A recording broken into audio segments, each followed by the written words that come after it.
this is probably my last garden update. I've still got to harvest the parsley, but I have gotten all of the other herbs that I'm going to get done. I have picked all of the peppers. And then the zucchini still has some coming, but it's really slow and they're like pencil thin, so they're not going to make it and they're not going to be big enough. The tomatoes have had it with all of the rain, so I picked off all the ones of color, all of the ones that had green on them, and so I'm not going to get any more. The rest of these have blight. Oh wait, there's a couple I missed. I'll come back for those later. And then the two volunteer plants never turned color. They've turned to blight, so they're gross. I don't know, the broccoli is gonna go to seed before it gets too cold. I have to harvest the celery too, but it can withstand a little bit of frost.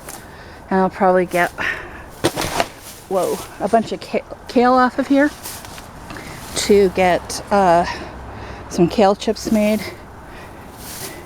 Although this will grow after frost, it's never as good.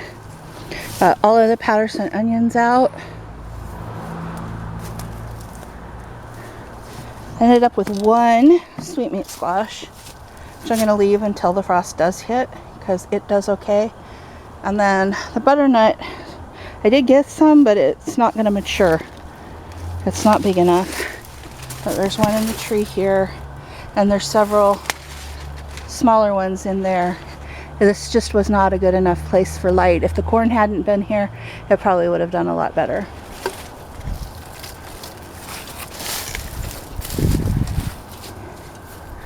The echinacea did put forth a couple new flowers, but I'm going to let it go to seed completely.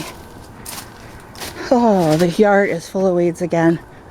With my surgeries on my feet, I just have not had the time. But there are still some green beans. Now, I don't think I'm going to get to these tonight. They're supposed to get down to 36. I hope it doesn't go further. And then hopefully I can get these in the next couple of days. I don't know how much there is, but it's probably only enough for dinner for a night or two, not for another canning session. And the Brussels sprouts are almost ready. And they taste better after frost anyway. Still got roses, but look at all the rose hips I'm gonna have for making tea. There's a ton, and they're mostly orange already. So those are best picked after the first frost too. So that's the garden update, probably the last garden update for this season.